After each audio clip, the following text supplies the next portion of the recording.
Guys, may ugong-ugong ngayon at may isang abogado ang nagsabi na etong arrest warrant ni Senator Bongo ay ilalabas ito ng patago o paglihim upang mahuli itong senador na to.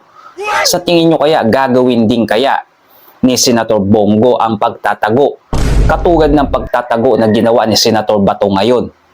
So eto, panoodin natin yung video na kung saan etong abogado na to ay talagang advance kung mag-isip dahil nga dito sa arrest warrant na umuugo ngayon na ilalabas ng ICC laban dito kay Senator Bongo. Magtatago kaya si Senator Bongo dito? So eto, panoodin natin. Kapag itong balita na to ay napanood ninyo, ewan ko sa inyo kung anong masasabi ninyo dito. So eto, sabay-sabay natin panoodin yung video. Attorney, naudlo tayo yung sa issue po naman sa sinasabing meron na rong arrest warrant si Senador Bongo as per Congressman Pulong Duterte na tinatanggi naman ng taga-gobyerno na alam naman natin meron na palang pamamaraan ng ICC na pwedeng isekreto. Ano pong masasabi ninyo? Meron po ba kayong information source na meron ganitong arrest warrant na laban kay Senador Go? May narinig po. I'm sorry, nag-echo. Sige po, go ahead po, sir. Opo. We also receive similar information as regards an ICC warrant on Senator Bongo. But there has been no confirmation until now. And that includes two others doon sa nakasamang kaso sa ICC sa kasalukuyan. But I'd like to speak about Senator Bongo. Kasi si Senator Bongo, insofar as the relevant period stated in the complaint against Mayor Rudy Duterte, during the time Mayor Rudy was mayor, si Senator Bongo was his executive assistant. Hindi po siya kasama sa plano or sa pag-execute kung ano man yung mga polisiya na nasa panahon na nasa Davao nung panahon na mayor pa si Mayor Rudy. And when So itong pagang si Senator Bongo, ang kanyang trabaho noon dito kay Pangulong Duterte ay executive assistant o secretary ba yon? So hindi siya sumasama yata or hindi siya din nag-uutos o wala siyang kinalaman din sa mga ano bang tawag doon, o plantokhang ni Duterte. Ang tanong ng mga tao dito, bakit siya sinasama doon sa kaso na yun? Bakit siya inaakusahan na kasabwat, di umano nga daw itong si Senator Bongo doon sa ginawa ni Duterte nga na ikinaso sa kanya doon sa ICC? Napaka-simple lang naman kasi ng ano niyan, sagot diyan. Unang-una, etong si Senator Bongo ay tinik yan. Kapag tumakbo yan sa eleksyon, tiyak na mananalo yan. Yan ang unang-unang nasa isip ng mga gustong magpakulong dyan kay Senator Bongo. Kasi kapag tumakbo yan sa 2028, tiyak na tiyak yan na mananalo yan si Senator Bongo. Kahit Vice President pa yan ni BP Inday. Tiyak na mananalo yan. Yan ang kanilang kinakatakot. President Mayor Rudy became president in 2016. Ganun din for a short time. He was what they call special assistant to the president.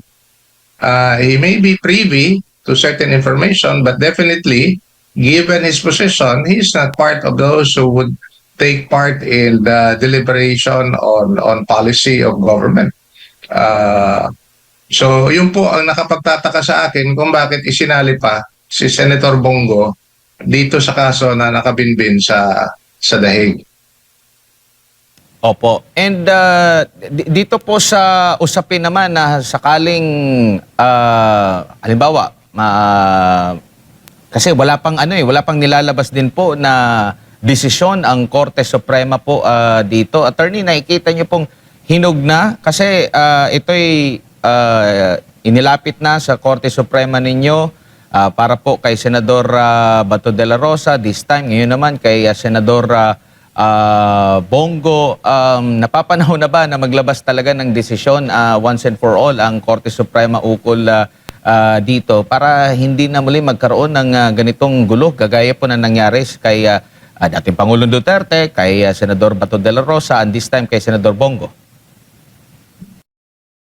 Etong tungkol dito sa Supreme Court, no? Yung Iran, mukhang wala ng tiwala din sa Supreme Court, no? Kasi mukhang, alam nyo na, di ba? Pagka kumilos ang administrasyon, posible din yung Iran, sinasabi nila na baka nabigyan ng mareta, di ba? Yan yung iniisip ng iba.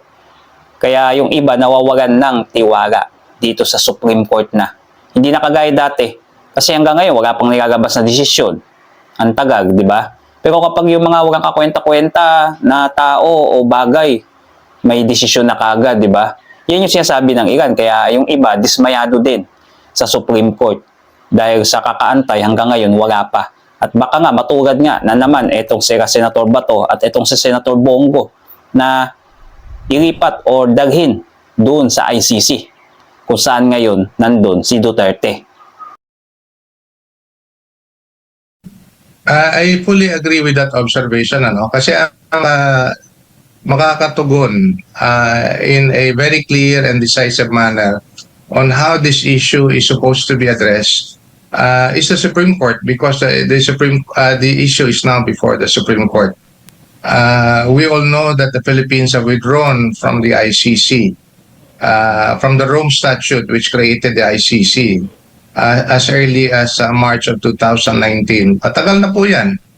At hindi po natin maintindihan kung bakit hanggang ngayon ang gobyerno ng Pilipinas is still cooperating with the ICC.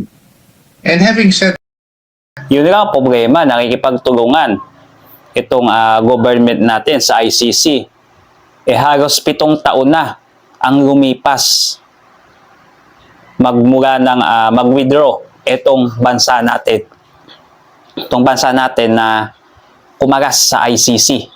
Tapos ngayon, tumutulong pa din yung government natin. May pag-usot naman dyan, ang palasyo dyan, tungkol dyan, no? Sasabihin nila, hindi naman sila nakikipagtulungan sa ICC. Sabihin nila sa Interpol. Diba? Kasi, kailangan sumunod sa Interpol. Hindi nila inaano yan yung ICC. Sasabihin nila, hindi sila nakikipagtulungan. Kasi nga, mahahanapan sila ng butas dyan. Kaya, ang idadahilan ng mga yan sa Interpol, pag may notice or red notice, itong sila Senator Bato, tsaka itong si Bongo, nako, magkakandareche-reche na naman ang mga taong sumusuporta dito sa mga Duterte, no? So, ano masasabi ninyo dito, guys? Comment down below kayo sa video natin at huwag nyo na din kalimutan mag-subscribe, no? Nang lagi kayong updated sa ating mga susunod pang mga video.